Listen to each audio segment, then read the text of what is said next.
Yan. Ako, wala lang intro-intro. Yan, magandang gabi po sa inyong lahat, mga ka-BBM. Yan. Welcome po sa ating ilang episode? Pang-anim na ito to. Pang-anim na episode yan. Nalilito na ako sa sobrang stress ni Alex. Pang-anim ng season 2. Para malinaw. 6 episode ng season 2 ng Salamat PBBM. Yan. Ako po si Palerista TV. Yan. Kasama po natin dito. Ang gwapong-gwapo. Ako naman po si Ka-Coffee. Ian, kumusta po kayo? Yung mga ka-BBM na nakikinig po sa atin ngayon, nasaan man po kayong panig ng daigdig. Ayan, comment po kayo, nasaan kayo dyan at shoutout natin yan. At malinaw po ba yung aming audio at maganda ba yung itsura namin? Kasi next week, balita ko pre, may balita tayo. May balita ka eh. Next week kung ano gagawin natin eh. Sige, pabatiin mo na natin Sir Yayam. Sir, ito, nasaan kasama ka? namin via Zoom. Sa StreamYard. Si Yayam. Magandang gabi mga kayaya, mga ka-BBM, no? Andito naman po tayo, Wednesday night na naman, kaya masaya na naman na magbibigay tayo ng mga kuro-kuro tungkol sa nangyayari sa ating lipunan, sa ating bansa nitong mga nakaraang araw, no? Siyempre, bida palagi ang ating Pangulo sa kanyang mga ginagawa. Pakishare lang po ang aming podcast para mas maraming kababayan natin na makapanood at makarinig ng aming mga sasabihin.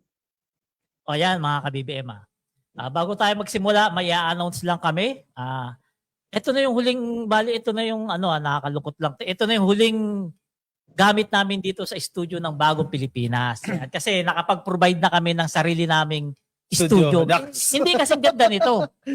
Pero kahit pa paano, meron na kaming sariling studio. Galing yun sa kita nung page namin na to na Salamat Kasi monetize PBBM. na yung Salamat PBBM. Kasi yung Salamat PBBM itong ginagamit natin, may sahod na kami rito. Siguro mga 3 months nata. Di lang. Mga 8 months. 8 months na? Oo, Hindi. 8 months. 8 okay. months. Ngayon, iniipon namin yun para pambili ng sariling gamit namin. Etong mic na ganito, ganto yung binili namin. Kasi tested na. Maganda yung boses namin eh. Pero yung camera. Yung camera. Hindi, yung camera din. Pero yung upuan, mahal to sa IKEA to, mahal to eh. 12,000 to eh.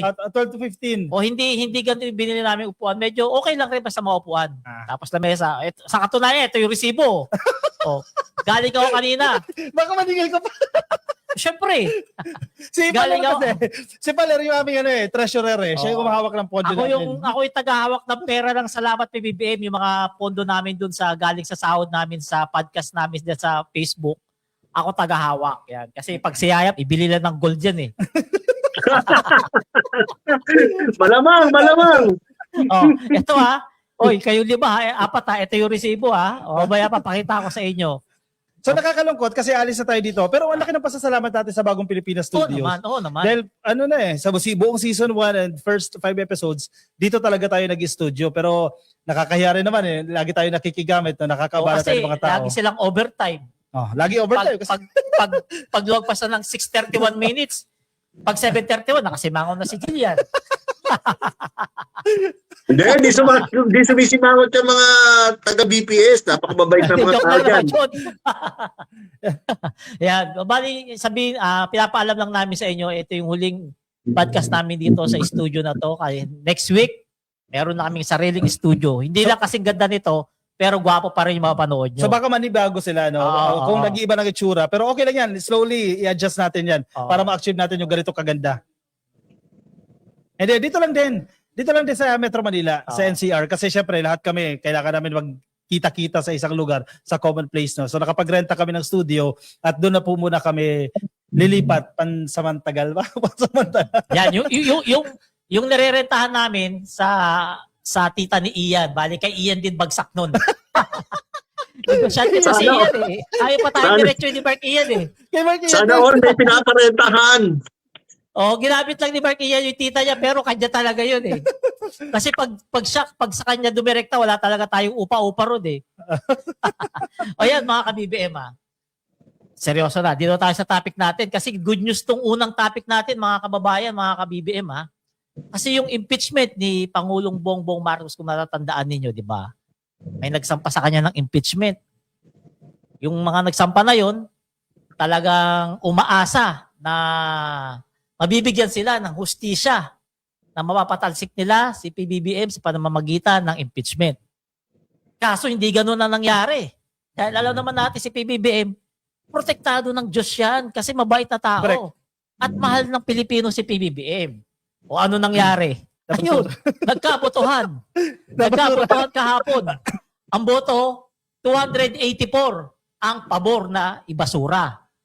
At 8 yung pumabor na i-impeach si PBBM. At 4 yung nag-abstain. So, ibig sabihin nito, marami sa mga congressman natin, yung 284, matitino. Correct. Diba? At mayroong 8 medyo naliligaw ng landas. Diba?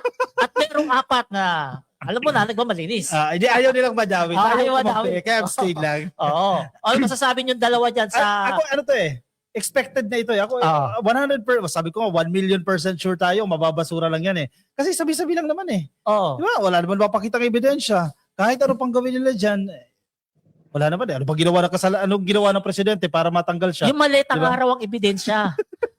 Maleta. Kaya din naman, si presidente, very confident hindi man lang nag-hire ng lawyer yun Oo. Diba? Sabi ni Yusek Claire, hindi na babahala ang presidente dyan, hindi kumuha ng abogado yan, hindi niya iniisip yan, kasi malinaw na malinaw Wala namang impeachable offense Kabaliktaran no kay Sara. Kabaliktaran. Yung Correct. 16 na abogado niya malamang hindi na nakakatulog yun.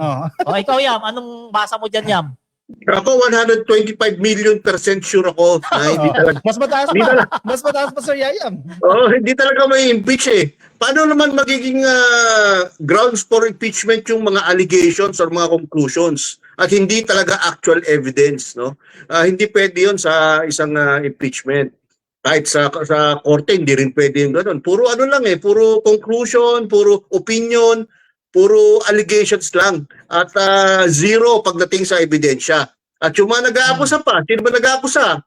O nagdawit kay Pangulong Bongbong Marcos, Zaldico, o sino pa? Si Leandro Leviste, no? Mga si Miao Miao, Barsaga. So mga walang mga kredibilidad pagdating sa pagbibigay ng tamang impormasyon, pagbibigay ng mga legit na ebidensya. Kaya talagang expected naman na hindi talaga masasampahan ng impeachment si Pangulong Bongbong Marcos.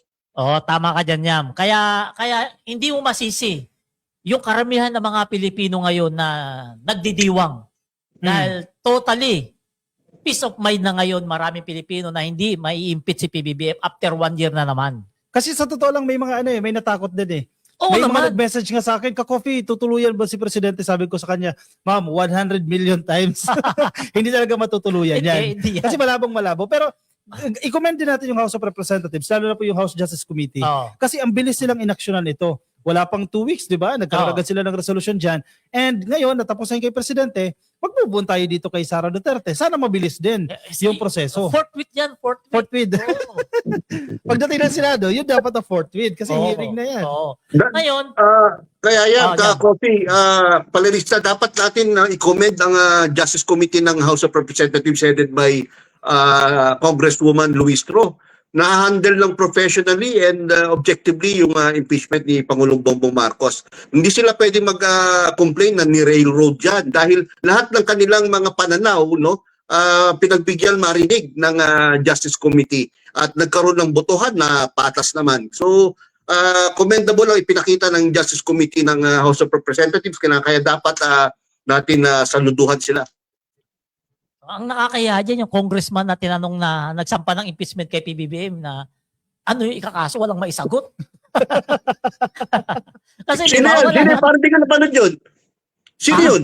Sino yun? Hindi ko ata napanood yun. Pisay ba yun? Parang gano'n yung apelyido. Yung Hindi sikat eh. Yung party list, Si Hikan, yung nag-endorse ng first impeachment. Kasi paano mga naman kakasuhan si President BBM? Presidente yan, may immunity yan. Ano lang yun Diba? kasi nagamit lang din yan kasi naapakan din siya kasi contractor din Diba? Contractor ba yun? Contractor yun. Kaya naman Isa na kayo pala. isa na flag Kaya syempre, kumapit na rin siya sa mga DDS kasi hoping, ewan ko ba sa mga yan, bakit umaasa sila matatanggal ang presidente? Pag natanggal yan, balik na naman yung negosyo nila. Marami kasing nasirang buhay dito at saka negosyo. Correct. Panahon ni BBM, huwag tayong maglokohan, di ba? Kaya kampi-kampihan na ngayon yung mga naapektuhan yung kabuhayan, naapektuhan yung negosyo, naapektuhan yung mga panglalambyarda nila dahil sa ginawa ni PBBM. Kaya yung mga yan, kampi-kampi na para mapabagsak si PBBM. Kaso, hindi nila na-anticipate si BBM, protektado ng Diyos. Kahit anong gawin nila, di ba? Hindi sila Oo, natagumpay. si BBM, pahiga-higa lang sa Malacanang, hindi man lang natatakot. Kumbaga chillax. Oo. Chillax lang. Diba? Panelista, Unbothered. Oh. Panelista, ito yung ilang beses natin sinasabi sa ating programa. No? Ito yung pinaka-worst scandal na nangyari sa Philippine history when it comes to corruption. Pero ito rin ang magiging greatest legacy ng isang Pangulo sa Pilipinas. Dahil wala pang Pangulo na hinarap ang corruption issue ng ating bansa. At pinapanagot ang lahat ng pwedeng mapanagot. No? At kapag nakita na nila na isyuhan na ng warrant of arrest at makulong na yung iba pa, no? Katulad yung sinasabi nila, posibleng magkaroon ng warrant of arrest si Joel Villanueva, si Chis Escudero at Jingo Estrada at yung ibang mga congressman, yung mga contractors, no? Tiyak, no, magkakaroon na ng malinaw na basihan kung bakit ang ating Pangulong Bongbong Marcos ang isa sa pinaka, no, maayos na Pangulo na nagpanagot ng mga tiwali sa gobyerno. Oo. Ako sa tingin ko, ito talaga yung pinaka-legacy ni PBBM kapag naipakulong niya yung mga buhayan na yan. Kasi walang nakagawa niyan. Kasi tingnan mo sino ba presidente yung nakapagpakulong ng mga ganyan? Para mahinto yung mga allegation sa corruption sa flood control. Wala. Diba? Yung kay Digong, sinabi lang niya, puro lang forma, di naman inaksyonan. Walang investigasyon na ganun. Baka madama yung anak eh. Maraming mga ginawa si presidente ngayon na landmark situations, landmark policies. Halimbawa, isa sa itatopic natin tumama yung dynasty bill. Ang binabangga niya rin dyan, mga malalaking political plans Parang flood control yan eh. Diba? Pero hindi siya natatakot. Bahala kayo, magalit kayo sa akin. Pero kailangan ko itong gawin. Kasi kung hindi niya gagawin yan, mamaya magpalit tayo ng administrasyon. Takot yung administrasyon na yan sa mga politiko. Wala naman, kawawa na naman ang Pilipinas ibig sabihin si PBBM hindi takot. Hindi siya takot.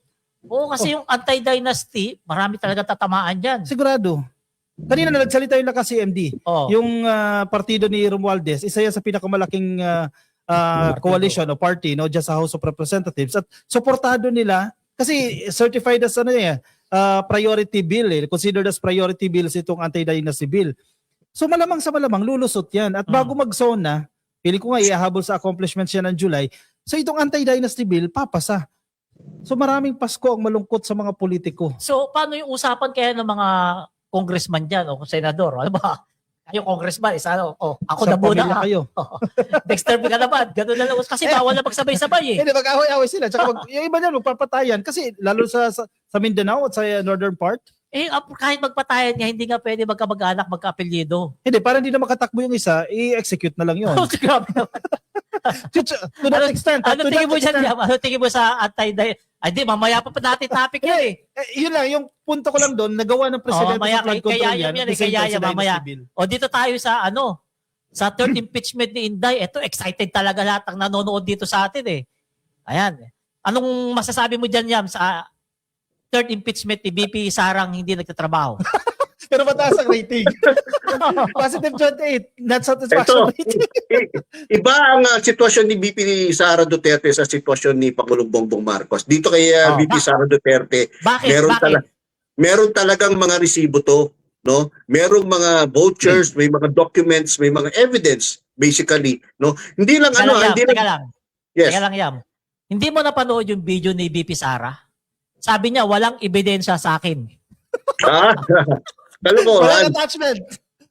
Paano ba natin malalaman yung Mary Grace Piatos, yung Kokoy Villamin, yung Magellan kung wala mga voucher na ni-receive? Paano natin malalaman yung sinabi nila, pinalabas nila na nagbigay sila sa AFP ng pondo pero tinanggi ng mga general at colonels na nakatanggap sila ng pondo from DepEd, no? At saka yung sobre sa DepEd, yung sobre.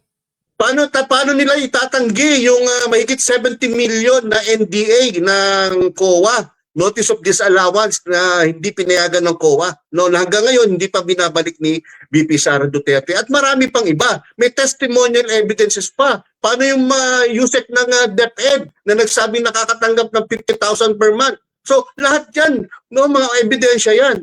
At eto pinakamalupit, isa lang to paano yung nag-threaten siya na papatayin niya si Marcos, yung mag-asawa, at si Martin Romualdez in live, ano yan live streaming yan. So paano niya itatanggihan? No? Yan pa lang, no? Yan pa lang. Enough ground na yan para matanggal sa pwesto si VP Sara Duterte. Kaya ikot talaga yung tumbong nila ngayon. Kasi alam nila na may kalalagyan talaga si VP Sara, at isa pa yung mga kakampi niyang mga senador na babawasan na. Baka pagdating ng Senado ng impeachment sa Senado, 3 na lang 'yan. Ako 100 million% 100 million% sure ako na lulusot yan sa House of Representatives. Ibig sabihin, aakyat po yan ng Senado. Sigurado tayo dyan. Meron pa, dito sa third impeachment, parang kinukonsider din nila yung testimonya ni Ramil Madriaga. Diba? Si Ramil Madriaga, siya yung magpapaliwanag kung paano ginagastos itong confidential funds. Kumbaga, additional yan. Kasi noong 2025 sabi nga nila, yan daw yung missing link si Madriaga. Correct, missing link. Kasi hindi yan na-discuss noong 2025 Ito, affidavit, pinirmahan, hindi dinoktor, notaryado, maayos. Hindi gaya ni Gutesa. At si Madriaga mismo, willing siya. Kung patawag siya. Patawag siya ng Congress, patawag siya ng Senado, patawag siya ng Ombudsman, ng DOJ, haharap siya. Ang tanong, kaya-kayang harapin ni Sara yan? Yun lang.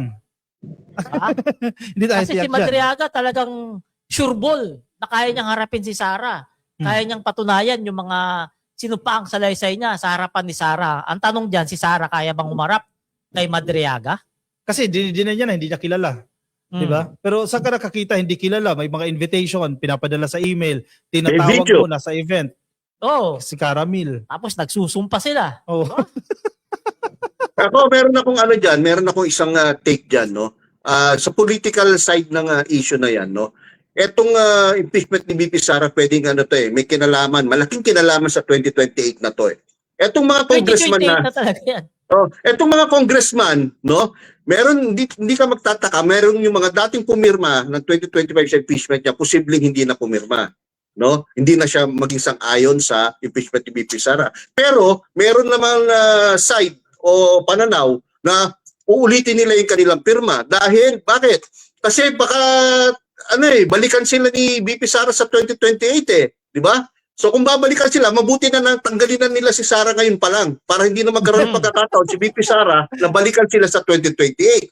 Sa aking palagay, yung pananaw na yan mas marami kumpara dun sa matatakot at magiging alyado na ng mga Duterte pagdating sa pirmahan na ng impeachment kung ipapasa sa Senado o hindi.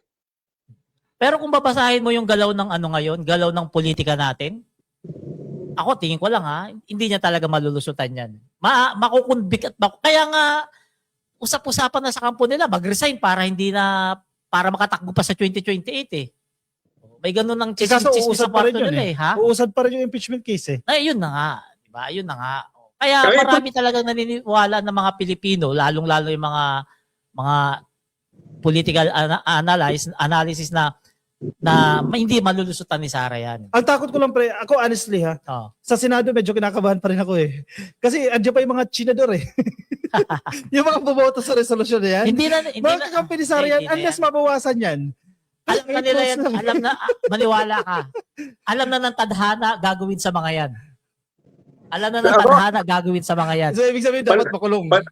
Panelista ka, copy. Ako gusto ko, dapat siguro gawin natin para siguradong ma-impeach si VP Sara, masustain yung public clamor, no? Dapat wag tigilan ng publiko, no? Lalo na yung mga Marcos supporters at yung mga Yellow Pink supporters na i-push itong mga congressman na talagang panagutin si VP Sara. Kasi kapag nawala yon, kapag humina yung public pressure, posibleng makalusot si VP Sara sa Congress pa lang.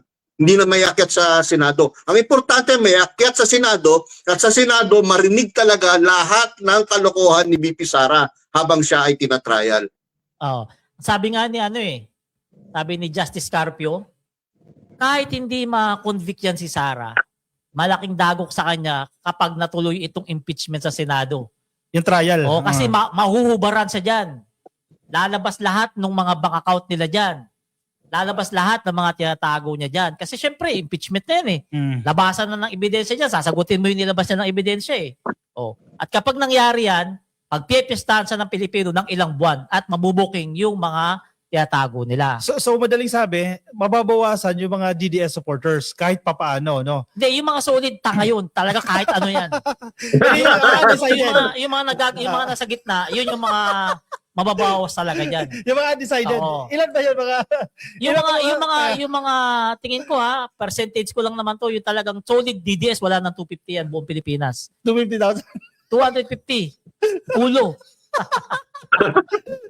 Pero sabi lang ng mga DDS. Pare, ano, ibig mo sabihin, yung bodyguard niya yung mahigit 300, merong hindi DDS doon? Oo, siyempre naman. Babarata ka na naman, madarahog. Ay, hindi ko na pinapasin. Hindi ko ka-level yun. Kasi hindi naman siya sumasagot sa banat ko sa kanya eh. Pero mga kababayan seryoso tayo. Dito sa impeachment ni BP Sara, dapat antabayanan natin to. Huwag tayo magsasawa na araw-araw. Dapat itinanan sa isip natin na karapatan natin bilang Pilipino malaman kung ano yung totoo dito sa impeachment ni BP Sara. Kasi nung nakaraang taon, pinagdamot sa atin ni Fort Wit eh. Diba? Pinagdamot sa atin eh. Kaya nga yung taon na to, ipanalangin natin na sumang-ayon sa atin ang tadhana. Pero sa tingin ko sa atin na talaga tadhana, kaya natatakot na yung mga yan. Karapatan natin malaman kung saan napunta yung pera natin. Sige sir. Panelista, kakopil, last take ko dyan sa tungkol sa impeachment ni BP Sara. Gusto kong, interesado akong malaman, no? Gusto kong makita talaga yung mga bank records ng mag-amang Digong at Sara Duterte. Kung mapapatunayan ni former Senator Stanley Trillanes yung 2 billion na nakita nilang pera ng mag-ama sa bangko. Yan ang napaka-interesante. Dahil kapag nailabas talaga yan, napatunayan, na-certify ng BPI yan or kung sino man bank yung may hawak niyan, na may ganung account talaga itong mag-ama, tapos na boxing. No? Dahil sigurado ako, wala naman silang source ng pera na ganyang kalaki. At sinabi na rin nila na meron silang mga net worth, katulad ni Inday Sara, may higit 80 million lang ang net worth, no? At si Digong, less than 100 million lang din. So, hindi nila may papaliwanag yan kung saan galing yung bilyon-bilyong pera na pumasok sa mga bangko para sa mag-ama. Ayon mismo kay former Senator Stanley Trillanes. Pero marami nagsasabi na totoo raw talaga yung mga bank account na yan. Kasi pansinin nyo sa tuwing mababanggit ni Trillanes ang bank account na yan, na-high blood si Duterte. Totoo yan, totoo yan. Ng away. Nung panahon. Totoo. Oo, Nung panahon. diba? Kasi kung wala yan, kung hindi totoo yung mga bank account na yan, kahit sabihin nyo, wala akong pakialam. Diba? Tama. Saka pipirman na siya sa waiver. Pipirman na agad siya sa waiver. Pipirman na siya sa waiver sa hamon, di ba? Oo. Kung hindi totoo. Ang worries ko lang dyan, pre, baka idaan na naman sa technicalities eh. Kaya tama yung sinasabi mo, sir, bantayan natin yung mga miyembro ng House of Representatives. Kasi baka sa circle mismo ng House Justice Committee pa lang, may mang sabotahe. Tapos magkaroon na naman ng pagkakamali doon sa proseso, sadyain ba na magkamali and then iakyat nila ng Korte Suprema yan, syempre madideklara na naman ang constitutional. So yan lang yung mga possible na na posibleng mangyari. Kasi kung ebidensya yung pagbabatayan, sure ball yan eh. Makukonvict si Sara dyan eh. Kaya daan yan yung route ng technicalities, yun ang sisilipin nila. At magpapakampi na naman yan sa Korte Suprema. Alam na yan, ng tadhana. Alam na yan. Nag-usap na kami. Yan ang higot sa... Sabi ko wala na lusot yan eh. Gusto ko yan. Nasa tadhana. Ano ang problema dyan Ang problema dyan kapag nakakonvict si Sara at hindi na nakatakbo, patay ang kabuhayan ng mga vloggers nilang walang negosyo. Diba? At walang trabaho. Oo. At walang trabaho. Parang wala yata nakatapos na college graduate sa mga vloggers niya. O iilan lang. Ibabash. Mga dilis na nakabata na naman, ibabash. Comment mo na. Basta tayo ng comment. Basta tayo ng comment. Ay, yung 201 na nakikinig sa atin live live. Sabi ni Janet Dario Sumagaw. Yan. Tama, Sumagpaw. managot silang lahat dahil walang maidudulot na aral ang mga ginagawa nila. Paanong didikit ang mga congressman na ikinabang kasi sila sa pera na hawak ni VP. Kaya, ano yan? Ipinagtatanggol para para siya nilang inuuto. inuuto dahil madala siya sa sabwatan. Yan. Hello Ma'am Janet, no? At sa yung mga nakikinig sa atin, Comment lang po kayo kung may mga komento kayo. Subukan natin shoutout. Yung 201 na nakikinig po sa atin ng live. Happy viewing po sa inyo. Sige. Sabi, MJ Sales, pogi talaga ni Kakopi. Wag yan, ba't Kakopi lang? Bakit si Kakopi lang? Parang chicks mo yata yun MJ! Ayan, nagtopo na si Palero. Edit mo yung comment ko. Pakikik nga yan, pakikik. Hindi ako nakapilter kaya hindi ko apo Ayan, Lumabas na sabi natural. ni Noemi Kato, yan. Good evening mga sir. Watching from Kamakura City, Japan. Oy. Diyan. Kumbawa. Tama ba? Sige, comment pa Lex. Yan, Ayan. gandang gabi. Sabi ni Si Line. Ayan, sabi ni Sylvia, excited na ako malaman ang mga piatos na sinago. Oo, lahat tayo, lahat. Ayan, mga... si Jay Sarte, DDS, At least hindi namin kinikik, di ba? Pwede pa rin kayo mag-comment dyan kahit DDS kayo dyan. Pero sana may substance sa comment, no? Ayan, si Mark Ian everyday yan, watching from the Philippines. Oy, Mark, nasaan ka? Hindi ka nagpakita. Nandyan yan, malamang nandyan sa kwartong walang kusina. Yan, Oy, Mark, malamang yan. Ikaw, Kay Jacinto, Jack Villanueva, yan, good evening po sa inyo at magandang gabi rin kay Jane, kay Ma'am Norma Aguirre, happy viewing din po sa inyo. At kay Ma'am Maria Estrella Plateque, yan, solid to. Ayan, Lagi nakikinig sa atin. Ito ang gusto kong panoorin, mas excited. Ma-impeach yan, siya ng 100% yan kasi may mga evidence sa kanya. Bakit ayaw magpakita ni Mary Grace Piatos, isang tao lang ang may gawa niyan. God bless. Correct, sabi nila to. Ang daming Mary Grace Piatos dyan sa Davao, pero ni isa walang lumabas. Ayan, dito tayo sa pangalawang natin, tong Blue Ribbon Report ni Lacson, ha? Kasi ayon kay Senate President Pro Tempore Ping Lacson, mananatili ang substance ng Blue Ribbon Committee report. Maaring magbago ang version pero hindi ang laman, pahayag ni Lacson. Oy, nalaglag. Sige, diretso ko copy. Nalaglag yung earpiece. Ayan. Kinumpirma ni Lacson na may draft committee report na nagre-recommend ng pagsampa ng kaso kay Senator Jinggoy Villanueva at si Senator Chis Escudero. Yan. At etong Blue Ribbon Committee report, para nagkaka-personality yung mga senador. Oo, ano? Kanya-kanyang galaw. Merong mga senador. Pipirma ako dyan, pero wag mo lagay pangalan ko dyan. Kampihan kasi, nangyari kasi, dyan, kampihan. Parang traiduran sila, no? Kasi Oo. pipirma ka.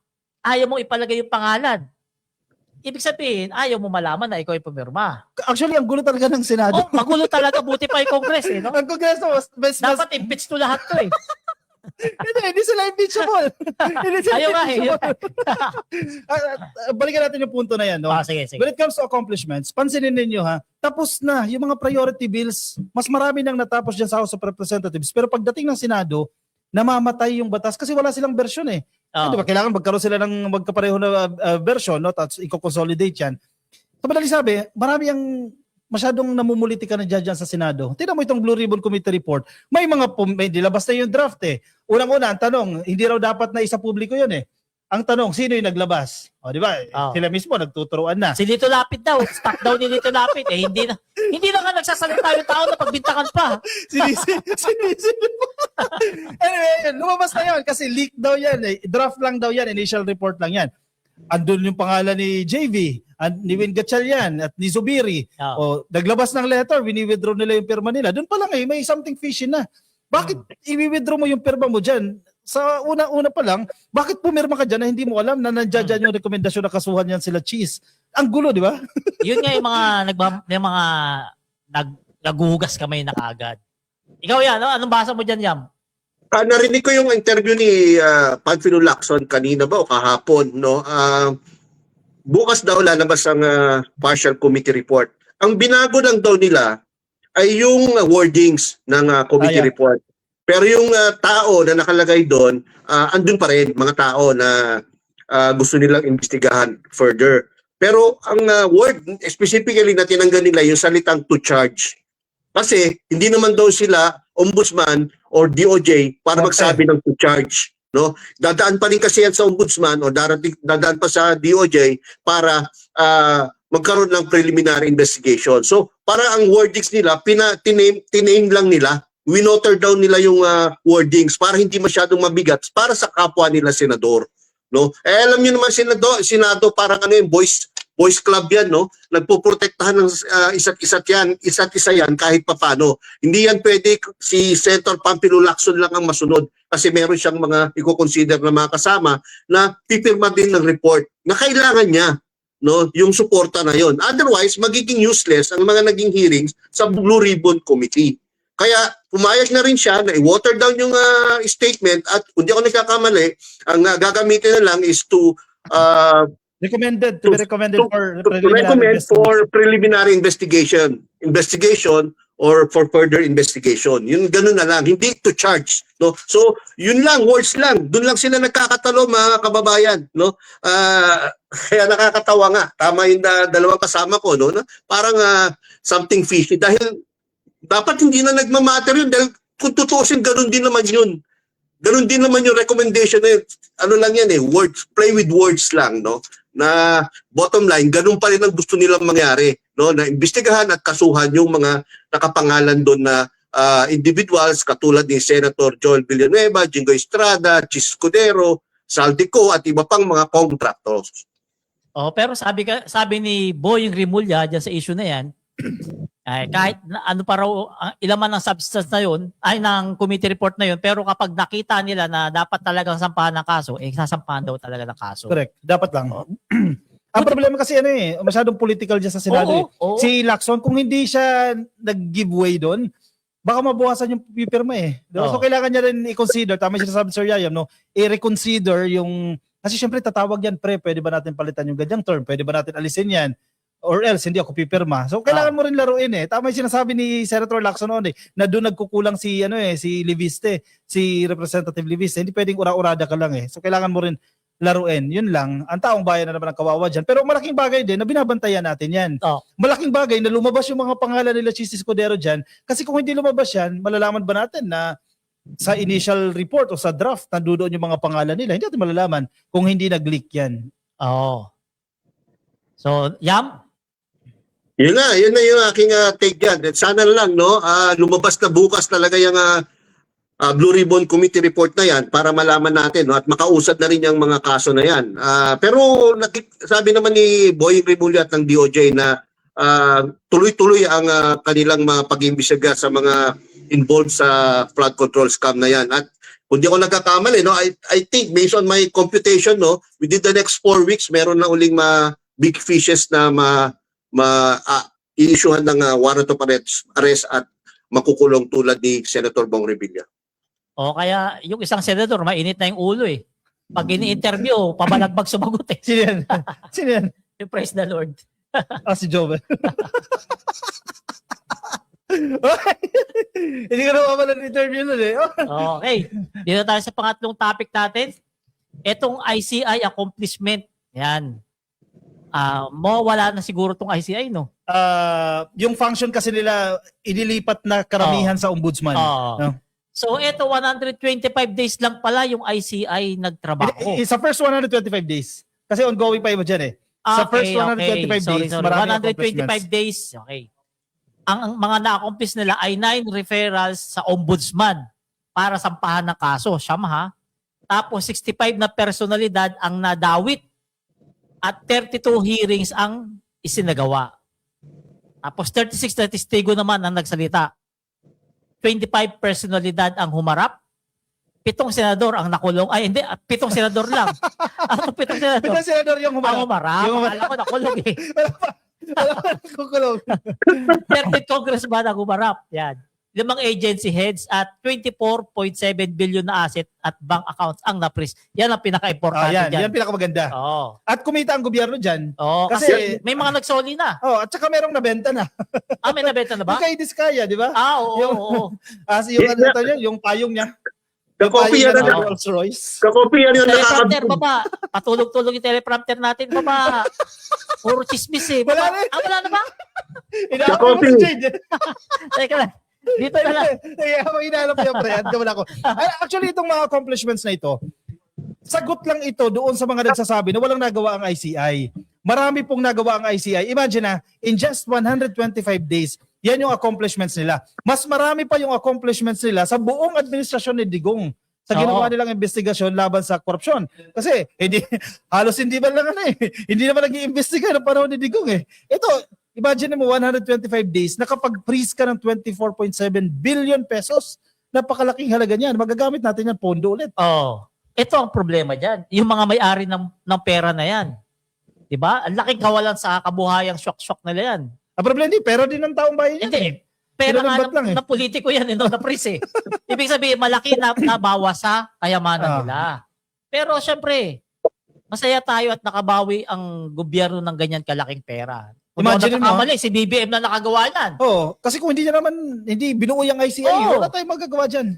Isipin mo, 24 billion? Diyos ko, ilang Ilang eskwelahan classrooms, na, oo. tama, ilang classrooms na, ilang kilometro ng Maharlika Highway na Oo. ang mababago mo dyan, di ba? Mapapaganda mo. Isipin mo.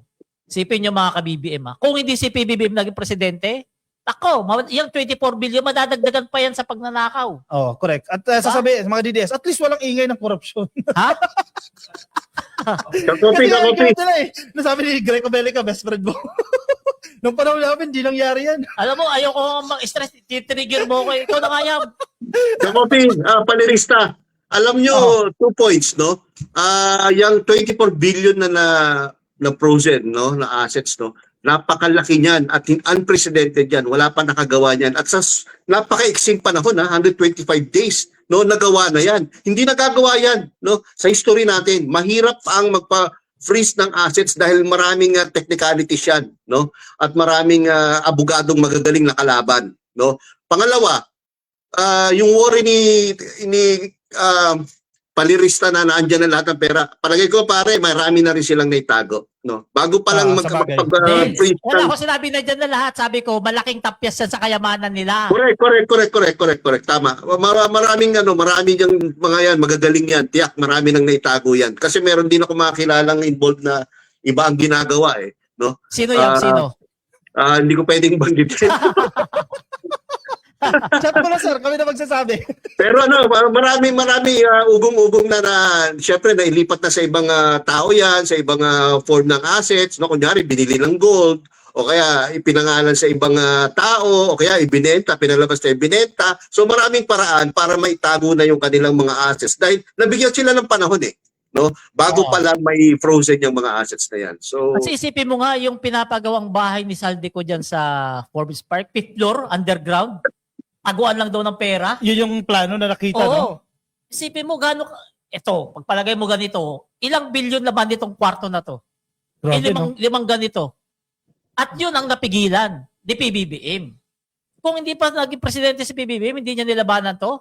Baka yung 5th floor na yun, punong-puno ng pera yun. At saka yung ganong kalaking halaga, yung 24 point something billion pesos na na-freeze na assets, kailangan din ng political will dun eh. Oo naman. Kasi kung hindi sila sinusuportahan ng presidente, syempre yung AMLAC, kikilos ka ba? Ng ganyan katapang, di ba? Walang sumusuporta sa'yo. Malaking bagay din yung suporta ng presidente. Yung accomplishments ng ICI, malaking bagay din ng presidente dyan. Kasi alam nila na nasa likod nilang presidente. Gawin nyo lang yung trabaho nyo, susuportahan ko kayo. Kasi mabilis lang masindak yan eh. Sindakin mo lang ng bilyonaryo yan, di ba? Susuhulan mo lang yan. Hindi mawawala sa kulturang Pilipino yan eh. Titigil na. Oo. Yun yung hindi nila magawa kay PBBM.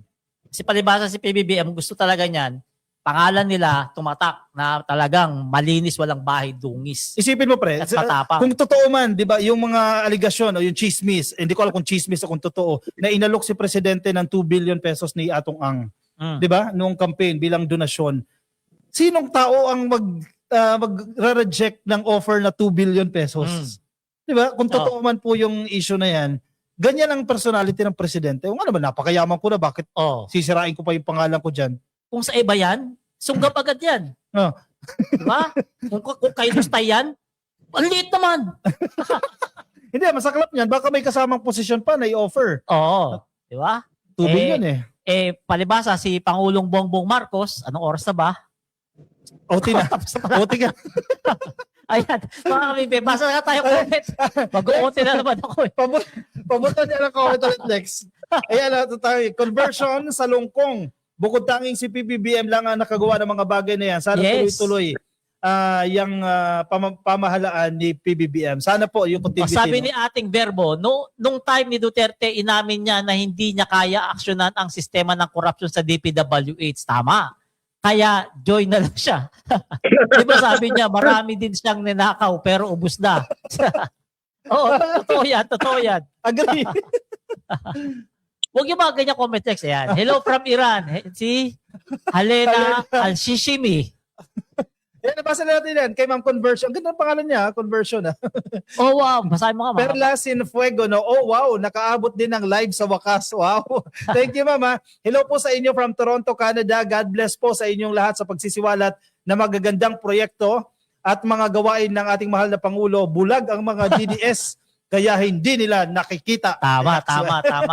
Ma'am Perla, thank Sabi you. ni Mother Paus, mabuti pa daw nung panahon ni Fentaboy, tahimik ang Pilipinas, tahimik nga ang mga daga sa paglalakaw. Totoo Correct. yan. Kaya dyan nakakapiko si Totoo yan. Greco Belica pag sinasabi niya, nung panahon namin, walang ganyang issue eh. Oo. Panahon namin, walang nakawan na nangyayari. Kasi secret. Yeah, Sylvia Torated Dumanico, no? Si Lustay, Alukin Bilyon, di yan magdadalawang isip. Yan, 2 items. Ang bilis. Okay. O, sige Yam. Okay, pasok na tayo sa ating executive producers. Paki-play natin ang ating Yayam's editorial, no? Ni-record ko na kanina Jade, para agad Jade. Ano lang? Editorial ngayon. Akala ko si Jade talaga. Ang titulo, We Do Not Abandon Our Own. May mga pahayag na hindi dapat binibitawan ng basta-basta, lalo na ang mga taong pinagkakatiwalaan ng kapalaran ng ating bansa. Ang mungkahing isuko nila ang Kalayaan Island Group is not strategic realism. Hindi ito pagiging praktikal. Ito ay wika ng pagsuko. At malinaw na sa kasaysayan, hindi naging mabuti ang tadhana ng mga bansang nasanay sa surrender. Linawin natin. Ang Kalayaan Island Group ay hindi lang basta malalayong pulo sa mapa. Totoong tahanan ito ng mga Pilipino. May mga pamilyang doon bumabangon araw-araw, nangangarap, at nagtatayo ng kinabukasan sa ilalim ng watawat ng Pilipinas. May mga sundalo rin nagbabantay sa gitna ng hirap at isolation para manatiling buo ang ating teritoryo. Kaya ang tanong na hindi natin pwedeng iwasan, sinong Pilipino ang handa nating talikuran? Ang surrender hindi yan theoretical. May mukha yan. May pamilyang maaaring sabihan balang araw na hindi na sa kanila ang lupang kinatitirikan ng bahay nila. May mga sundalo handang magbuwis ng buhay, only to hear na negotiable pala ang ipinagtatanggol nila. A serious nation does not speak this way. Isipin din natin ang practical consequences. Kapag isinuko mo ang teritoryo, hindi lang lupa ang nawawala. Nanganganib ang ating defense posture at nagpapadala tayo sa mundo ng mensahe na pwedeng mapilitan ng Pilipinas basta sapat ang pressure. Once that signal is sent, hindi mo na ito mababawi. Malaki rin ang economic stakes. Ang karagatang nakapaligid sa KIG ay pinaniniwala ang may yamang mahalaga sa food security, energy stability, at long-term resilience ng bansa. Sa panahon ng matinding geopolitical competition, walang bansang lumalakas sa kusang pagbitiw ng strategic ground. That is not prudence, that is forfeiture. Pero higit sa lahat, political at moral ang pinakamabigat na kapalit. Ang sovereignty ay hindi convenience na ginagamit lang kapag madali ang sitwasyon. Ito ang gulugod ng ating pagiging bansa. Ang bawat senador at leader ay may tungkuling protektahan ang territorial integrity ng Pilipinas. Okay na. Hindi ito responsibilidad na dapat yumuyuko sa pressure o matunaw sa harap ng hamon. Leadership demands steadiness, hindi pagsuko na tinatawag lang sa practicality. Mahalaga rin itama ang isang mapanganib na maling akala. Ang Kalayaan Island Group ay sovereign territory. Hindi ito simpleng usapin ng exclusive economic zone. Ang EEZ ay tungkol sa resource rights sa dagat. Hindi dito binubura ang pagmamay-ari ng lupa. History supports this. Noong 1956, ang ilang isla ilangkin bilang res nullius o lupang wala pang pagmamay-ari. Sa matibay na panindigan ni dating President Ferdinand E. Marcos Sr. na ilipat ang karapatang ito sa Pilipinas. At noong 1978, malinaw na idineklara ng Presidential Decree number 1596 na ang Kalayaan Island Group ay bahagi ng ating bansa at ginawa pa itong munisipalidad ng Palawan. No serious nation builds a municipality on land it does not consider its own. Hanggang ngayon, tuloy ang ating effective at continuous occupation.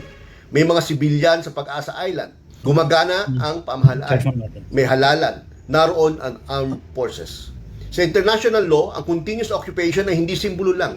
Ito ay sovereignty in action. Hindi ito argumento laban sa diplomasya.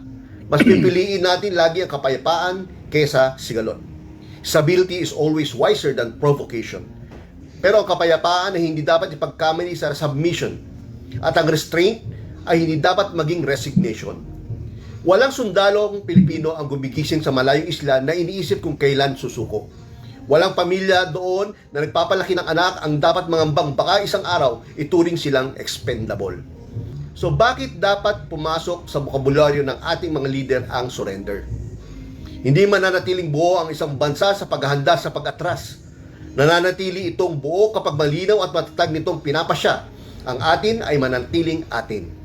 Tulad ng paulit-ulit ng ipinahayag ni President Bongbong Marcos. History rarely remembers the nations that yielded early. It remembers those that stood their ground. Dahil may mga prinsipyong hindi dapat pinagtatawaran. At isa na rito ang katotohanan ito. All elected national officials, including senators, swear an oath of office. Hindi yun seremonya lang ng mga salita. Isa itong kasunduan na ipagtanggol ang bawat pulgada ng Republika. Yan ang ating editorial ngayong gabi. At anong masasabi ng ating dalawang... Actually, dapat hindi natin ito pinagdedebatehan eh. Di ba? Kaya, si Lacson din natin nagsabi niyan eh, na di ba magdedebate pa sila Tariela at si Carpio at itong si Marcoleta. Dapat hindi na tayo humantong sa punto na yan eh. Kasi yung Kalayaan Island Group sa atin yan eh. Unang-una, sino yung nakatira dyan? Tama yung sinasabi ni Sir Yayam. Sino yung occupants dyan? Tayo mga Pilipino. Di ba? Dapat wala na tayo sa ganyang sitwasyon eh. Dapat ang iisa na tayo na sinasabi ko, ikaw Pilipino, isusulong mo na, ipaglalaban mo na yung teritoryo natin. Malinaw na malinaw, nasa ating konstitusyon yan. Protektahan natin yung ating teritoryo. Bakit may mga doubts pa? Bakit may mga questions pa? Bakit ini-entertain pa natin yung ganito mga narrative? Dapat wala na nga sana. No? Yun nga lang, kasi di mo rin na maiiwasan kasi may mga tsinador na imbis na ipagtanggol ang Pilipinas, tila isinusulong pa yung interes ng ibang bansa. Yun ang nakalulungkot lang para sa atin. Pero malinaw na sa atin yung Kalayaan Island yan. Yun kasi hindi maintindihan ng iba eh, no? Ewan ko ba bakit kailangan pa magdebate diyan sa mga bagay na alam naman natin sa atin. Ba? Anong purpose ng debate na yun? May mananalo ba doon? Walang mananalo doon. Dahil si ganun, hindi magpapatalo yun. Ba't matawa ka ba? Hatakin mo siya ng buhok eh. Wala ba akong sabi, pilo ka. Diba, hindi magpapatalo yun. Correct. Siyempre, kung si Jay Tariela, hindi rin papatalo rin. Hindi, ang masaklap doon, pare-paras tayo Pilipino. Oo. Pero dito kay Justice Carpio, parang hindi pa sumasagot yung naghamon. Sino ba yun? Marcoleta. Si Justice Carpio, hindi pa sa sumasagot. Sumagot na, winning siya. Si Marcoleta? Hindi, si Carpio. Si Marcoleta nga, hindi na sumasagot. Si Justice Carpio, pabor. Magdebate. Pero nonsense yan. Kung ako sa nonsense yan, kasi atin naman yan. Wag na natin pag-aksayahan ng oras dyan eh. Ikaw ba pre, sige tanungin kita. Kung ikaw yung nasa sitwasyon ng mga opisyal ng Kalayaan ng isla na yan, kasi ano sila eh. Huwag mo tanungin dyan, alam mo yung sitwasyon ko. Kasi Sir Yayam na lang. Si Yayam. Sir, ikaw para makuha din natin yung tanong ko kay Sir Yayam, tanong ko rin sa mga audience, no? Kung ikaw yung nasa sitwasyon na isinusulong mo lang ang pagprotekta sa teritoryo natin, at bilang kapalit doon, pagbabawalan kang pumasok sa China. Kasi yan yung issue eh, di ba? Hindi sila pwede makapasok sa China at sa mga special administrative regions gaya ng Macau at Hong Kong and even Taiwan, no? SARs. Hindi ka makakapasok doon. Ikaw, sir, tatanggapin mo ba yung ganong parusa ng China? Okay lang yun kasi mabubuhay naman ako kahit di ako pumunta sa China. Ang dami pang mas magandang countries na pwedeng puntahan bukod sa China, no? Ang masaklap doon, no? Kapag tinanggap mo yung surrender, na i-give up mo yung ating mga karapatan dyan sa West Philippine Sea para maging bida tayo sa China, para makapasok tayo sa China at para magkaroon tayo ng mga kaibigang Chinese, no, sa Chinese government, no, matatala ka sa history bilang senator o bilang pro-China o bilang makapili. which is napakasama naman yun. Yung apelyido mo forever matatala sa historian, no? Yan ang dapat natin hindi payagan, no? Pwede ba ako magbigay ng konting background tungkol sa history kung bakit yung Kalayaan Island Groups ay talagang sa atin? Sige sir, go. Yung 1956 na diskubrihan ni Thomas Cloma. Yung Thomas Cloma, naging may-ari ng isang maritime school yan dito sa Pilipinas na hanggang ngayon tumatakbo pa rin. Na-discover niya in 1956 under principle of res nullius. Ibig sabihin, kapag ang isang territory or isang area ay na-discover mo, no, at walang may pag-aari, no, pwede mo na angkinin yun, no? At ang ginawa ni Thomas Cloma, isinurrender niya yung Kalayaan Island Group sa administrasyon ni Pangulong Ferdinand Marcos Sr. At base sa pag-surrender na yan, nagkaroon tayo ng tinatawag na Presidential Decree 1596 na pinirmahan ng President Marcos Sr. No?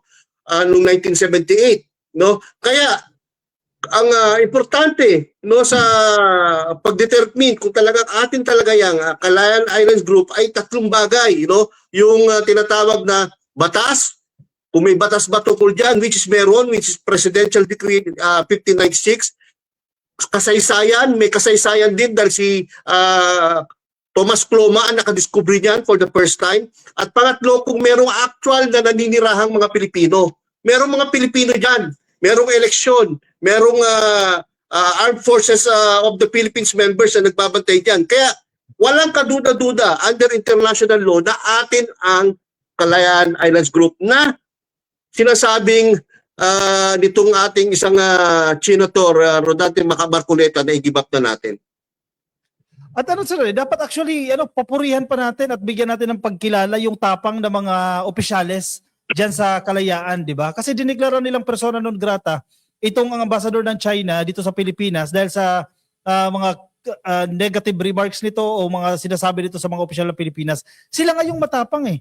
Ito mga miyembro ng LGU ng Kalayaan, sila yung matapang, mas matapang pa sila sa mga tsinador. Kasi bagamat nasa maliit silang isla, kaya nilang maging matapang na actually kung tutusin matatakot ka sa China, sa laki ng China. Mamaya bombahin lang yan ng kung kawawa sila, pero nananatili yung pagiging matapang nila.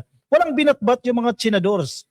Doon sa ginawa ng mga opisyal dyan sa Kalayaan. At saka dyan sa Kalayaan, meron tayong BBM vlogger dyan, si Kapalo TV. Kapalo. Yan o. Sige na. Taga Kalayaan TV. Kapalo. Sige. Taga Kalayaan Island to. Maganda rin pala yan. Nandiyan siya, no? Kapalo. Sige, i-check niyo sa Facebook, no? Ang spelling ng Kapalo niya, K-A-Palo, P-A-L-U TV. Ayan. Sige, at least Kapalo, magbabantay yan. dyan, no? Vlogger siya na taga dyan sa Pag-asa Island. Next, Sham. Next. Okay yan, no? Ngayon, punta tayo sa pangalawang topic natin, yung tungkol sa inflation. Inflation. Ang inflation natin for January, pumatak lang ng 2%, no? Napakalaking bagay yan dahil sa ang projection ng IMF for 2026 ay papalo tayo sa 3.7 global at 4.7 para sa emerging markets. So tayo ang layo dun sa projection ng IMF, which is mabuti para sa purchasing power ng ating mga kababayang Pilipino, no? Yung sa madaling salita, yung 100 pesos nila, ang halaga niyan is 98 pesos, no? Makakabili sila ng products worth 98 pesos. Ganun lang kasimple ang explanation diyan. Kayo, ano masasabi niyo sa ating inflation? Ako ang comment ko diyan, no? Magandang yan, magandang balita yan for 2026. Ibig sabihin maganda ang naghihintay sa atin sa kabuuan ng 2026 kasi magandang panimula ito eh. 'Di ba? And nabasa ko rin diyan sa report na 'yan, mababa yung inflation doon sa mga pagkain. Tayo, syempre, araw-araw kumukonsumo tayo ng mga pagkain, 'di ba? So, talagang ramdam na coffee presyo yung pagkain, aaray tayo. So, good thing, magandang report po 'yan na natanggap natin. At saka sa may bigas, ramdam rin talaga na bumababa, kahit paano bumababa na yung bigas kasi meron na naman mga line of 3 na bigas. Ako, pinakamura ko naman ngayon, 38. Ayos Pinakamura na bigas ko naman tinda ngayon. Nasa report din yan, yung average price ng bigas parang from 57 bumaba ng 47. Ang nakalagay ka coffee from 51.75 naging 47.21 ang naging average. Tapos bagay, yung diba? Tapos yung food inflation from 4% naging 0.7% na lang. So ang laki ng binaba talaga. Yeah, especially ang food, ang talagang pinaka-importante sa ating mga kababayan, lalo na yung mga nasa laylayan, no? At ano, kasi kung ikukumpara namin sa previous months, previous years, no, medyo mas mataas yan. Pero dahil yan sa pagbubulgar kasi ng korupsyon, kasi mga indicators ng ano yan ng economic growth natin yan eh. Expected naman natin yan, di ba? Kasi syempre, pag bubulgar ng ating presidente, yung public spending bumaba, so dawit-dawit na yung ekonomiya dyan. May mga projects na pansamantalang pinatigil, so medyo nawala ng trabaho yung iba nating mga kababayan. So at least, tapos na tayo sa era na yun. Kumbaga, papunta na tayo sa final part sa magandang part ng ating ekonomiya, unti-unti na pong bumabangon at muli-muli gaganda na po ang ating ekonomiya. At ang maganda pa dito, naibulgar na itong korupsyon na to at hindi man 100% mawala yan, kahit papano marami na yung takot, marami na yung magdadalawang isip na gawin ulit yung pagdanakaw na yan. Sabi nga ni PBBM, di ba? Tutok na sa pagpapalago ng ekonomiya. Correct. Last 2 years, no? Concentrate na tayo dyan. Ayam? Tama si Kakopis at si Panelista. So, ang pinaka-importante diyan yung mga reformang nangyayari ngayon dahil sa nangyaring pagsisiwalat ng ating Pangulong Bongbong Marcos na kung hindi niya ginawa yan, no, tuloy-tuloy pa rin ang korupsyon sa ating lipunan, sa ating gobyerno, no? Kaya importante, no, na nakikita natin ang mga kailangan gawin para maituwid, no, in terms of reforms ang mga nangyayari sa gobyerno, no. Okay. Punta tayo sa susunod na topic, no? Meron pa ba? Akin ba yung ano? Hindi, kasi sabi mo kanina anti-dynasty sa akin. O kanino ba yun? Hindi, kanina ba yun? Kanya-kanya. O sige, magalit pa. Pero dun sa pinadala kasi ni ano, Pinagalit ka eh. hindi, Sige, hindi, totoo. balat. Hindi, Maganda kasi sa atin, marami kasi kami topic. Alam mo, actually may mga nagsasabi din sa atin, no? Ang maganda sa podcast natin, may substance kasi. Mabagal lang yung nagpapapapapaan ng kami. Si Jay, huwag mo si Jay next week, wala na sa atin. O sige yan, anti-dynasty yan, maganda yan, anti-dynasty yan, mga hindi kasi kababayan. sa nakita ko sa Salamat PBBM briefer natin na pinadala ni Mark, wala sa akin anti-dynasty. Kaya lang, ang inisip ko, baka hindi ko lang nakita at tama si Paler na merong anti-dynasty na naka-assign sa akin. Pero maganda naman talagang maganda naman yung topic talaga yung anti-dynasty dahil isa yan sa 21 priority bills na inaprubahan ng LEDAC. Kahapon ba yon? Nagkaroon ng LEDAC no, sa Malacanang at nag-approve ng 21 priority bills kasama yung pag-abolish sa travel tax at itong anti-dynasty bill. No? Kaya importante pag-usapan natin talaga yan ngayon dahil napakaganda yan. Once and for all, magkaroon na ng implementing rules and guidelines or implementing law rather, yung nakalagay sa ating konstitusyon na dapat wala ng dynasty sa ating lipunan. No? Kayo tanungin natin yung mga audience natin sa mga viewers natin. Pabor ba kayo na talagang maaprubahan na yung anti-dynasty kahit maapektuhan yung mga binoto nyong mayor, congressman, governor dyan sa lugar ninyo? Pabor ba kayo? Kasi alam natin, huwag tayo maglokohan, marami sa lugar natin magkakamag-anak. Totoo. Di ba? Even yung mga sinusuportahan natin politiko. Kahit dun sa local, kahit kaya nga tinatanong ko yung mga audience natin Diyan sa lugar ninyo, alam ko naman, mga may binoboto kayo mayor dyan. Pabor ba kayo na mabawasan yung angkan nila dyan at isa na lang matira? At ibigay naman sa iba na mga kababayan ninyo na mga mahusay din? Comment nyo kung pabor ba kayo sa ginagawa ni PBBM na ipatupad na yung anti-dynasty bill. Ikaw ka, Si Melo Yap, nakikinig sa atin. Shoutout sa Melo Yap. Actually, kung baga matagal na itong delayed itong dynasty bill Sana nga kung noon pa yan, kasi nasa constitution natin yan Ang wala lang yung enabling law Kasi nasa constitution na, nasa saligang batas na. Tuloy, ginawang negosyo ng mga pamilya yung pagtakbo sa isang posisyon. Actually, malaking challenge ito kung paano lulusot. Pero naniniwala ako dahil priority ng presidente yan, hahabulin yan bago mag-SONA. At i-announce siya sa SONA ng presidente. May nag-express na ng intent, tulad ng sinasabi ko sa inyo kanina, yung Lakas CMD, yung partido nila Romualdez, sinihikayat niya yung kanilang miyembro na suportahan yung presidente. Malaking move yan. Di ba? Sa House of Representatives, mukhang lulusot na. Kasi yung pinakamalaking partido dyan, nag-express ng intent na susuportahan yan. Yun nga lang. Siyempre, may mga pamilya talaga dyan na masakit yan kasi ginawa ng negosyo. Wala nang ibang alam kung hindi tumakbo lang. Tumakbong maging mayor. Ang dami niyan. Walang trabaho, may chowking. Hindi, ang masaklap dyan.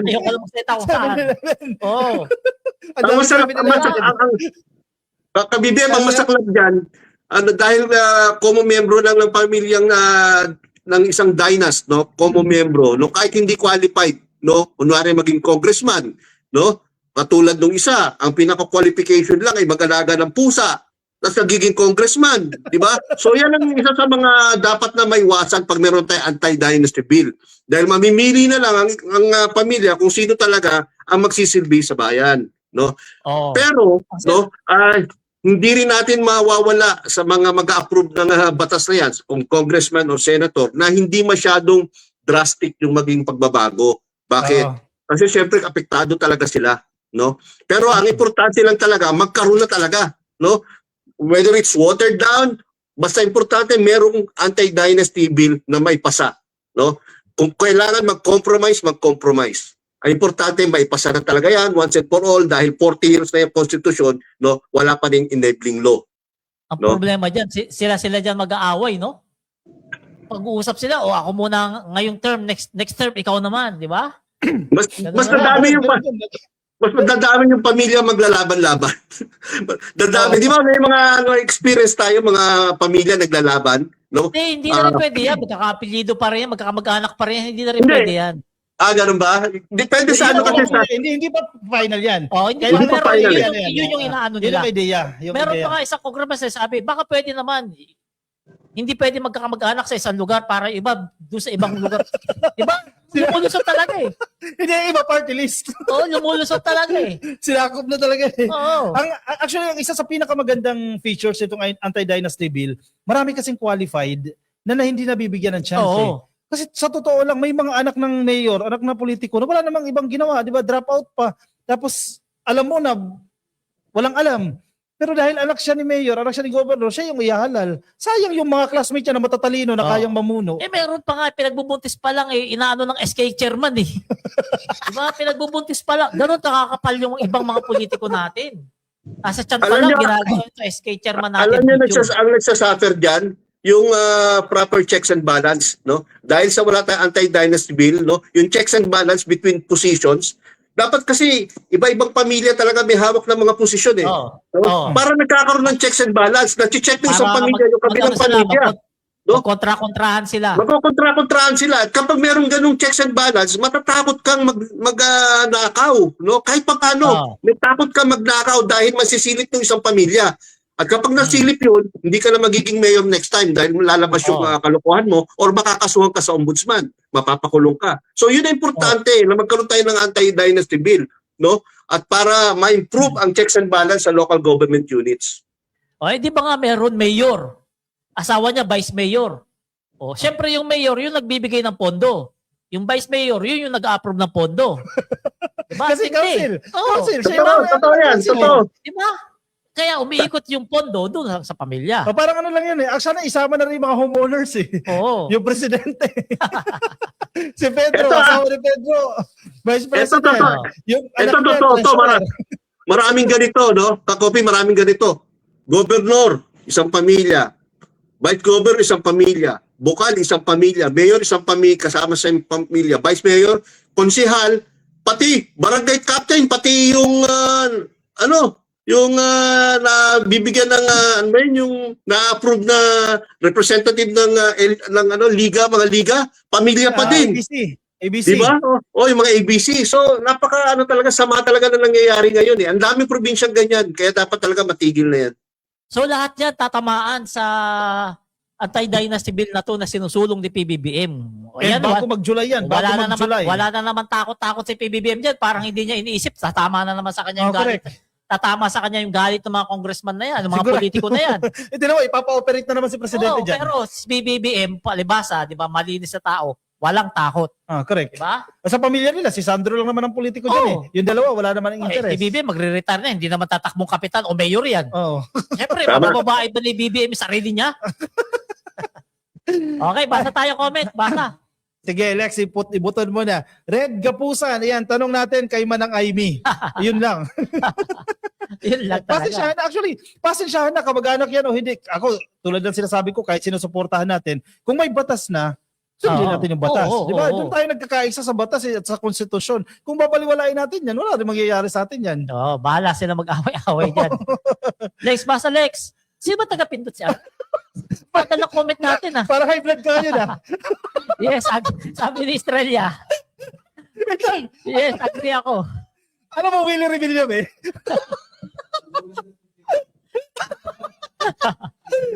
Ayan. Sabi ni Florita Riguer, yan. Nasa talampakan ng... Gagalan na yun. Yan, nasa talampakan ng utak ng mga pro. Instead na ipagtanggol ang sariling bansa. Oh, tama, Pero bro, tama. China. Sige ako na.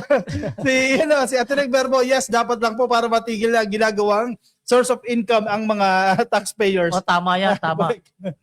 Yeah, pabor. Biruin mo sa amin, congresswoman, mayor, hawak nila. Oh, yun nga, problema eh, di ba? Actually, kahit saan. Lahat yan, lahat kahit yan. saan. Sabi, oy, Meloya po, nakikinig sa Davao, ubos din ang mga Duterte sa Kongreso. Correct. Oo, hindi, okay lang. 7-Eleven naman. Actually, matagal ko nang comment yan, anti-political dynasty na maisa batas na sana matuloy na yan. Sabi ni Edna, wala Nawala. na. Magagalit na. Sige na. Move on na tayo. Hindi, basahin mo na tungkol kay sige, MJ sige. Sales. MJ Sales, Pabor pabor po. Para magkaroon naman ng chance yung iba para mapatunayan yung kakayahan nila kasi parang business na yung business talaga, business. Hindi parang. Oh, sige, Correct. kakabaya. Ito, basahin ko yung kay Teng Hernandez. Oh. Teng Hernandez, sabi ni Teng Hernandez, Yayam Dizon, panelista ka copy. Oo, pabor ako kasi sa amin, tatay mayor, anak vice mayor. Tapos isa pang anak niya, consulor. Hindi na magtatrabaho ang yayaman. Shout out from Hong Kong. Thank you, Oh, Teng tama. Hernandez. Pero may ano na, yan ang ano, parang tinalo yung Tesla dyan. Oo. Diba? Pagkapanganak mo, may nakaredy ka ng trabaho sa Tesla, mag-skills training ka muna. Oo. Ano, Sabi ni mag-rest Melo yan. Yap, Yan. pare, Titus sabi pala. sabi ni Melo Yap, ang init ng ulo ni panelista. Gutom ka na Ano naman kasi hindi iinit. Gutom ka sa Pinipindot. Hindi, joke lang. Gutom kasi loob ni Alex. Ha? Iniwanan siya ni Mark eh. Oo, kasalanan Kasalanan ni talaga Mark. to ni Mark Ian eh. Yan, Titus pa lang, may nakatakda ng posisyon sa politika. Ituloy na ang anti-dynasty yan. Sabi ni... At Teneng Verbo. Okay. O siya, sige, pumunta tayo sa ating third topic bago pa uminit yung ulo ni Palerno. Ito, good news na naman po ito dahil sa pag-turnover po ng stewardship ng Kaliraya, Botocan, Kalayaan Hydroelectric Power Plants noong February 9, 2026 dyan po sa Kalayaan, Laguna kasi na-privatize na po yan. Isa ito sa pinakamalaki na renewable energy source sa Luzon. Ibig sabihin po, pribadong sektor na magpapatakbo nito at mas magtitiyak po ito ng mas matibay na supply ng kuryente. At ang maganda pa dito, renewable po kasi ito. Makakatulong ito sa ating grid no, na mapataas kasi ang objective ng administrasyon ngayon, yung ating energy grid, mas marami po yung renewable. So, ang CBK Hydroelectric Power Complex, ang isa sa may pinakamahalaga actually no, na renewable energy source ng Luzon at aabot po sa 797 megawatts ang total capacity po nito. Kabilang na po yung sa Kaliraya na aabot ng 39.52 megawatts, sa Botocan 23.10 megawatts at sa Kalayaan 1 and 2 na ang nagsisilbing malaking energy storage para sa grid stability lalo na sa tuwing peak demand.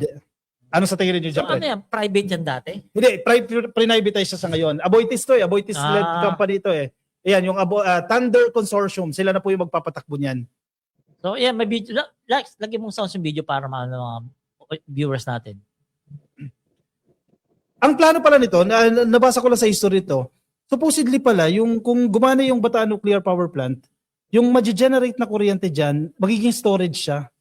Ang problema, hindi ganoon na maximize kasi hindi naman nag-operate yung Bataan eh. Wala Bataan Power Plant. Hindi Na. natuloy Sayang. eh. Kaya malang kuryente natin. Ano? Sounds- Ganda oh.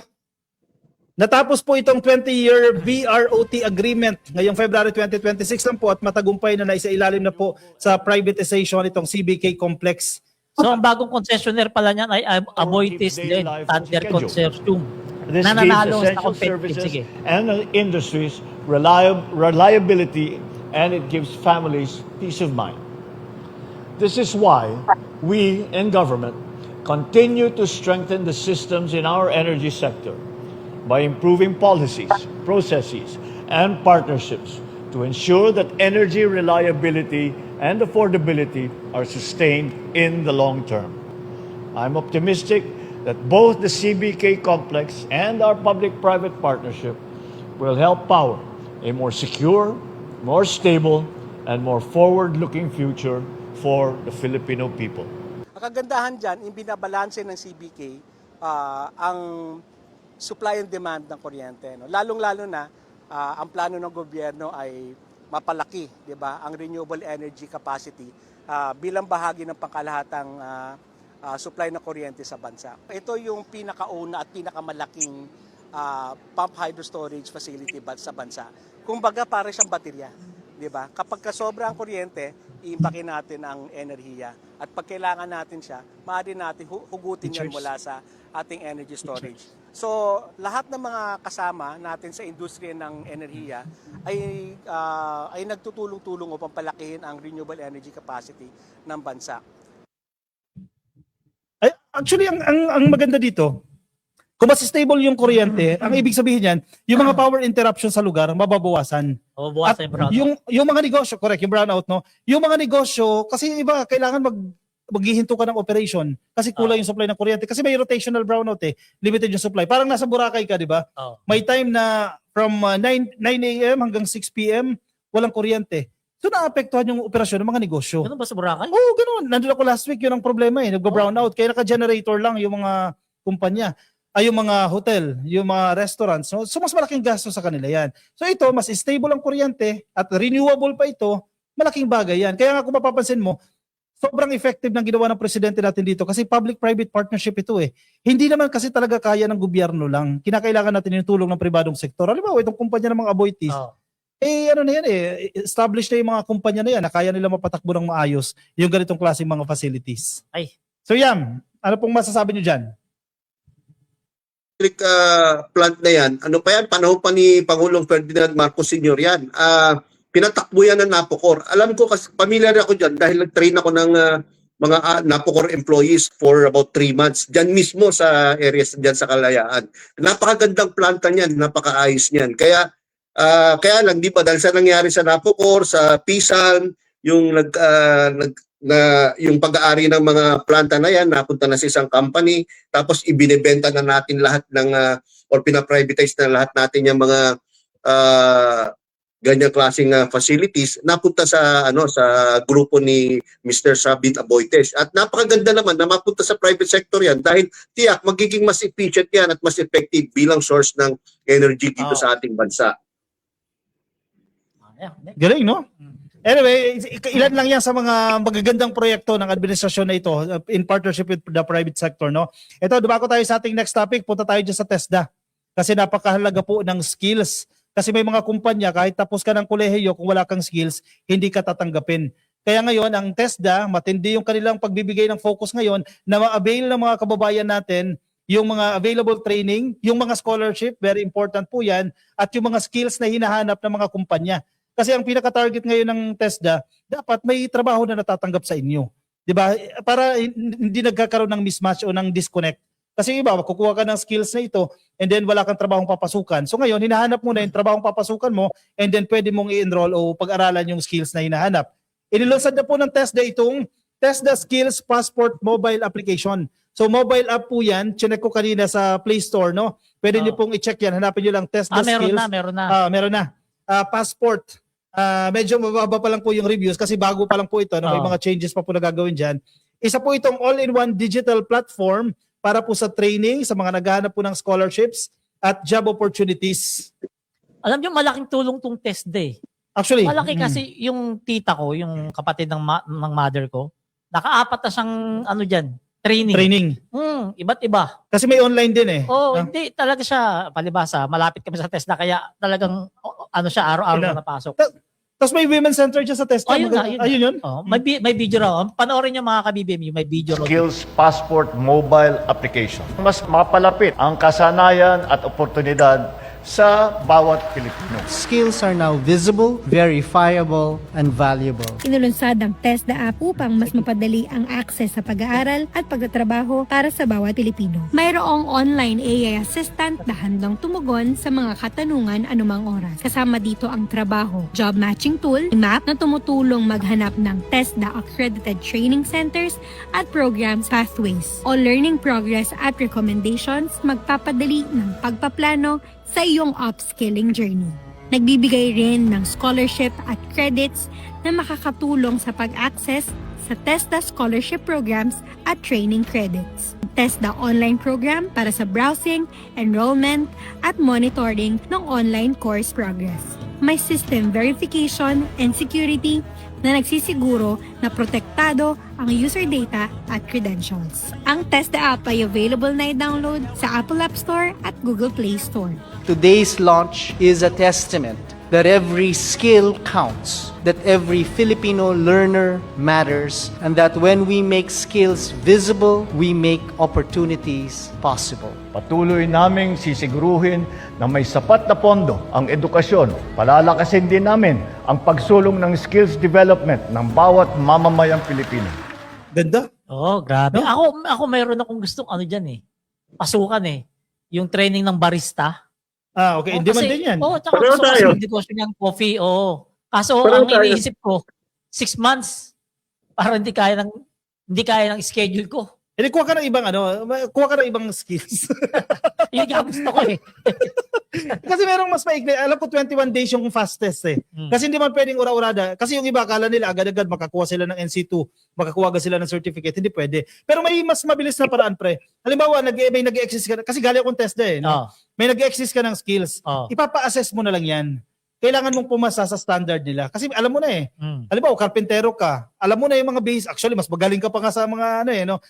It's just that wala kang certification. Pwede mo na lang ipa-assess yan. Ganon? Mas mabilis na yung mas mabilis proseso. yun. Pwede mong gawin yan. And yung TESDA, hindi na lang to yung mga karpentero, mga welding, kasi may mga tinatawag tayong hard skills tsaka mga soft skills. Yung mga kinasanayan natin na mga massage, yung mga karpentero, yan yung mga hard skills. No? Alam ko vlogging meron na rin dyan eh. Meron din, multimedia production. Meron na rin sila dyan. Yan yung mga soft skills natin, graphic design. Kaya hindi mo pa basta-basta pwedeng maliitin kapag sinabi mong graduate ng TESDA eh. Kasi ang daming mauhusay dyan at in demand sa ibang bansa. Yam? Ako napakahanga ako dyan sa TESDA dahil talagang effective yung mga programs na ginagawa nila. Katulad ng welding, no? Nakakapag-abroad yung mga nag-graduate dyan. At ang laki ng sweldo pag nakapag-abroad ka. Yung bartending, yung sinasabi ni Palerista na barista, no? Kahit yung mga nag-waiter, yung training para sa mga nag-waiter, no? Nakakapunta sila sa yung cruise ships, no? So, kung gano'n na nangyayari sa mga graduates ng TESDA, no, nagkakaroon ng magandang trabaho abroad or locally, no, ibig sabihin nun, very effective ang programs ng TESDA. At yan ang kailangan ng ating bayan dahil kailangan natin ng mga skilled, no, workers and laborers. May mga lang kaya tayo may kababayan, ayaw mag-enroll sa TESDA kasi may stigma eh. Walang paaral ng college yan. Kaya sige, mag-TESDA ka na lang. Minsan may mga nanay ganyan eh, no? Mag-TESDA ka na lang anak, wala tayong pang-enroll. Yun yung mga mali eh.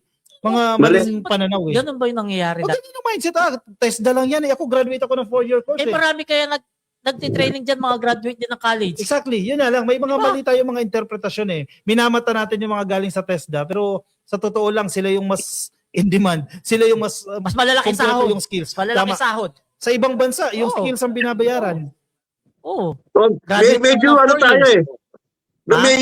Marami pa rin makaluma kasi na-bias sa 4-year or 5-year college degree. Mas gusto nila yung ganun kaysa sa TESDA. Tama si Ka-Coffee. Pero palagay ko, dahil sa technology natin ngayon, mababago na rin yung ganyang kaisipan. Dahil unang-una, yung lahat ng mga bilyonaryo na nakapag-create ng Microsoft, ng Facebook at iba pang mga technology ngayon ay hindi man lang nakagraduate ng college. Kaya palagay ko mababago na rin yan sooner than later. Ang din na maganda din sir kasi ang ginawa ng TESDA ngayon, may na sila mga accredited partners na. Halimbawa Honda o Toyota. Halimbawa Honda, ilang kailangan mong skilled workers o 200. Sige, magti-train tayo niyan. Ito yung mga programs. Ang maganda doon, kung mag-enroll ka sa program na yan, may sure spot ka. Hindi ka na mahirapan maghanap ng trabaho. Yun nga lang kasi, pagdating mo sa ibang bansa, malaki ang sahod. Oh. Nawawala rin. Ayun nga. So yun yun ang nga. isang dapat baguhin natin. Alam, kailangan ba ng legislation yan? Maggawa tayo ng batas na iangat natin yung sahod man lang ng mga skilled workers, no? Na wag natin minamatay yung mga Ako skilled nga workers. may kilala nga ako dyan, nag-training dyan, TESDA, welding. O ngayon, contractor na ng mga bahay. Nangongontrata na. Hindi, yung kapitbahay namin, nangongontrata na yung mga grills, mga pintuan, mga gate. Ganun yung negosyo niya ngayon. So nagnegosyo na siya. Oo. O di ba? Hindi na lang siya worker. Oo. Nagnegosyo na At mas siya. malaki yung kita niya doon sa mga 4-year courses na sasabi mo correct. na iba yung tingin sa mga TESDA na graduate. Oo, totoo. Kasi yung panahon na, ako millennial, no? Yun yung panahon natin eh. Kasi anak, hindi kita kayang Nating pag-aralan. dalawa. Nating dalawa. Oo. So Yaya, hindi ko alam kung ganyan yung panahon. Wala pa. Jurassic eh. Nagagalit ka sa atin.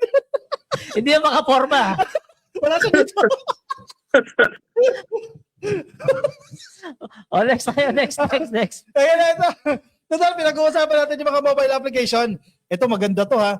Yung DICT at MMDA. Oo. Maganda itong plano nila eh. Halimbawa, nagkaroon ka ng violation. Ito sa mga Overspeeding. sa mga driver diyan ha. Oo, sa mga nanonood driver. sa atin, sa mga driver. Yan, manood kayo. Papakinggan nyo to para sa inyo to. Halimbawa, may traffic violation ka. Oo. So makikita mo na sa application na ito, check ko wala pa eh, no? Pero ang plano daw, ipapasok na ito sa super app. May violation ka, makikita mo na yung violation mo, andyan dyan yung picture, so wala kang kawala. Kung nag-swerve ka o nag-one way ka, tapos yung penalty mo, babayaran mo na siya sa pamamagitan ng GCash So or ibig sabihin kung ano kapag mang may platform. nagawa kang violation, mag-a-appear diyan. Mag-appear. Pati yung ebidensya na ginawa mo, Tapos saan mo babayaran? GCash na. GCash. So hindi na hassle sa'yo yan. Hindi hassle sa'yo, at the same time, tataas yung revenue collection ng gobyerno. Ay, hindi na pala pwede diyan yung boss, wag na 500. Wala na. Hindi na. Hindi, kasi up na yan eh. Online na yan Mapani eh. siya ha. Para sinasabi, mabayo si Mamali siya dyan. Wala po sinabi ha. Anyway, sa eGov PH Super App, magagawa na po ng mga motorista at commuter na tingnan ang traffic violations. Oo. Alamin ang kaukulang penalties, ma-access ang records, anumang oras, ibig sabihin anytime at your convenience, sa bahay pwede nyo gawin yan, at makatanggap po kayo ng real-time notification. Nako. Real-time yun. Oo, ano pala to? Maganda to, sa totoo lang maganda to, lalong-lalo na sa ating mga driver. Pero kung hindi ko mapakinabangan kasi hindi ako nagkaka-violation eh. Ikaw Yap, anong masasabi mo dyan, Yap? Ito, tad to ng violation, malamang eh. Totoo, hindi. Totoo, di pa nag-ista. Wala ata akong lisensya na hindi na kumpiska o hindi ko kinuha sa ano. Kaya dapat kumoto ng driver talaga eh. Alam niyo mga kababayan, itong eGov na to, na super app, pwede na ba i-download Existing na yan. Existing na yan. Pwede na i-download. Pwede na. Oo. Yan yung super app ng DICT na nanalo ng iba't ibang awards sa ibang bansa. Ang gagawin ng MMD dyan, i-integrate nila yan sa existing na app na. Yan, pare-pareho tayo mag-download mamayang gabi para yung violation natin yan. Yung Pero mga, chinek ko yung sa MMDA, wala pa. Hindi ko pa nakikita. hindi, at least meron sa At DICT. least ready na yung app na yan. Yung Oo. eGov Super App, i-download nyo na po yan. Napakaganda ng application na yan. So paano yan? Yung mga violation mo dati pa na hindi mo binayaran sa Metrobank, makikita dyan?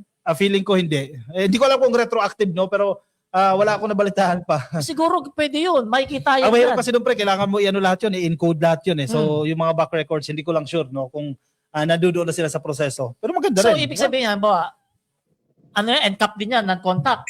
Kasi nag-exist pa rin ang NCAP. Hindi magugulat ka na lang pa may notification sa apps mo kasi Notify. maglalagin ka dyan eh. Pero ang maganda dyan, di ka na ma-hassle. Kung ikaw negosyante, di ba? Pipila ka pa, pupunta ka pa sa ganyan. Nakita mo, Gcash lang. Swerbing, palerista, 500, bayaran mo na lang. Bayaran mo na lang, Gcash. Wala nang ano dyan, Ah. lagay doon sa... Wala na. So pabor Tubusan. sa'yo yan, at the same time, pabor sa gobyerno. Oo. Kasi nakukolekta yung revenue na noon Paano napapabayaan. yung pamilya ng mga buhay doon sa tubusan ng ticket? Pababawasan ang kita muna. Ay, paano kung marami pinapaaral, marami asawa? Pabawasan na kabuhayan? Kailangan natin mag-level up. Kailangan natin mag-level up eh. Sa mga sistema yan. natin. Kaya Alam mo tungkol dyan, no? Yung tungkol dyan, maganda talaga yan eh. Tapos di ba bawal na rin ngayon yung kunin yung lisensya ng driver? Yes, correct. Oo, kaya napakaganda niyan ha. Magandang development yan para sa mga motorista. No, napaka-convenient na. Hindi ka na po pwedeng kunan ng driver's license. Tapos hindi ka na pupunta sa kung saan man ka natikitan para kunin yung lisensya or para magbayad ng ticket online na lang. Kaya pabor na naman sa sa mga mamamayan yan, lalo sa mga motorista. At yan talaga ang laging... Maganda ba yan para sa'yo? Maganda ba yan? Oo naman, kasi hindi na ako maabala. Kahit na ikaw unang tatamaan? Oo naman, kasi hindi na ako maabala. Kasi ikaw na mag-drive to, high blood to eh. Totoo yan. Totoo yan. So ito ay pinarangalan ni Pangulong Ferdinand Marcos Jr. ang mga bagong promote na guro. Di sa'yo to eh. Akala ko sa ano pa rin yan. Hindi kasi sinasabi nung advance, wala pa nga sa topic Kasi yan. JJ eh. Wala pa nga sa topic, naka-post ka agad. Dami reklamo ni pala. Sige, last topic na to. No?